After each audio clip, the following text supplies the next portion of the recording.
All right, welcome to video number 2. I once heard the advice that whenever you give a talk, what you should put up front is your qualification. Like, why should the audience listen to you?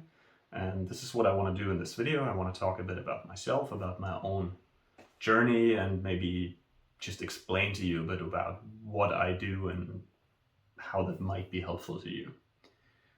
Related to that, I thought I might as well combine this topic with the question of whom should you listen to in general, how do you pick advisors or fund managers, and what to look out for. If you're listening to this, you're most likely in a position where you clearly don't know enough about, let's say, the stock market to pick stocks yourself, and have a good performance with that in the long run. But that also means it's probably hard for you to pick the right fund manager or financial advisor, because how do you judge whether they are an expert as long as you're not an expert in the field? And I think the problem is that in general, everybody loves to give advice on everything, and I'm not an exception. Like I love to hear myself talk, so if you ask me on anything, I'll probably give you an answer. If you ask me advice on whatever, parenting, I'll probably give you some great advice, even though I don't have any kids myself. And it's the same with finance, or even worse. And at the moment, we live in times where even your Uber driver or your taxi driver has some great things to say about which stock or cryptocurrency to invest in. And yeah, so I want to tell you a little bit about what I would look out for in terms of how you can make up your mind, basically, whom to listen to. First thing is, ask yourself specifically what you want and need. Like, what do you need to know, and who would be the right person to ask? People are often very broadly say something like, oh, you're a money guy, right? You're a finance guy. And I assume they do this with everybody who works in a bank or something like that. What you probably want is somebody, or what you want to do is probably invest your liquid funds, your money, in a fairly passive way, that it's not your full-time job, and you want to generate fairly high returns with that over a long period of time while taking moderate to low risks. And so what you should be looking out for is a person who can demonstrate to you that over a long period of time, they made a really good return. And ideally have transferable skills. So you don't want to do it full time. So the question is also, can this person, first of all, has that person demonstrated it? And secondly, can they teach you something that you can apply in the end? I'm stressing also the fact that it should be a long track record. Investing is, in the end, a decision-making and judgment game. And we're living in an environment right now where a lot of money flooded into the market, and there are a lot of people out there who made very good returns with a couple individual stock picks or with cryptocurrencies, etc. But yeah, as Warren Buffett says, as long as the flood is there, as long as it's high tide, everybody looks good. But then once the low tide hits, you can see who swam naked. There are a lot of naked swimmers out there right now that that will not look that great when we hit our next crash or the next depression. So that's one thing, like find somebody who has a demonstrated track record of compounding money and can demonstrate that to you, which also gets me to the next point, which is transparency. It's maybe also a personal bias. I generally like radical honesty and transparency.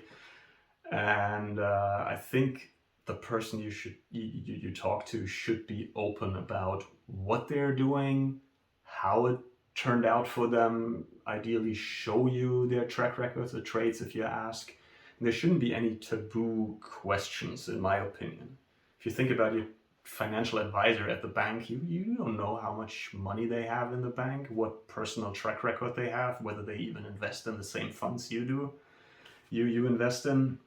And so this is pretty bad actually. And so yeah, I would urge you to find a person who's really open and transparent about things and doesn't hide information from you. And third is incentives.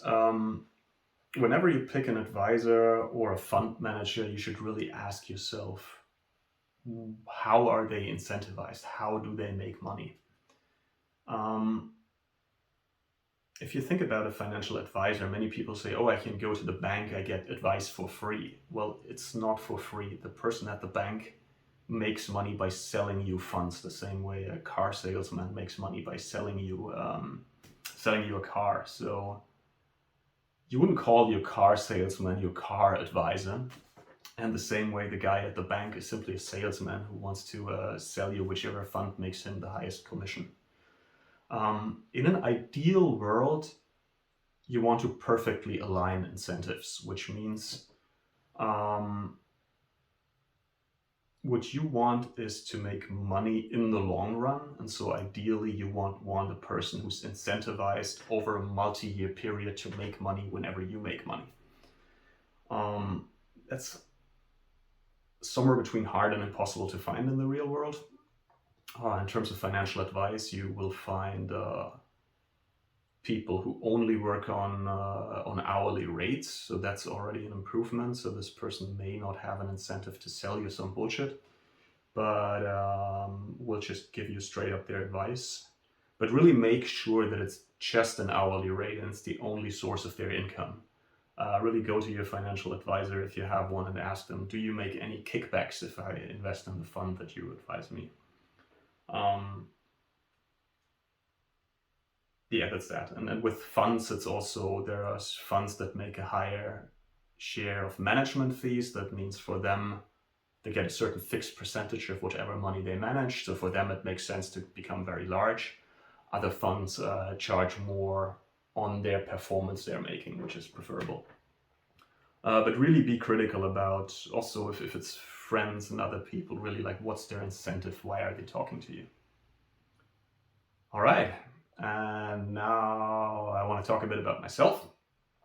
I started investing. Oh, let's go even further back. I started off as a graphic designer. Thought I would study that and do that for the rest of my life. And then out of a self-improvement interest, read one book. Let's find it. This one here. It's a bit cheesy and a bit self-help guru type of book, but it's actually pretty good. It's called Der Weg zur finanziellen Freiheit, or the Path to Financial Freedom. And that kind of helped me develop a bit of general framework. This is the first thing I ever read about money. Then became more interested in the topic of compounding money, and one of the early books I read was the Essays of Warren Buffett. He's a value investor in the stock market, one of the most successful guys on the planet. And I was hooked. I was like, wow, like this guy can literally find dollars for 50 cents or buy dollars for 50 cents and do that over and over again. And if I could just figure out that skill, all my worldly problems would be solved, because that's obviously a highly valuable skill if you can make more money from money. And so I could earn good money and I could compound invest the money I make at a very high rate. So I started 2007 to study business administration.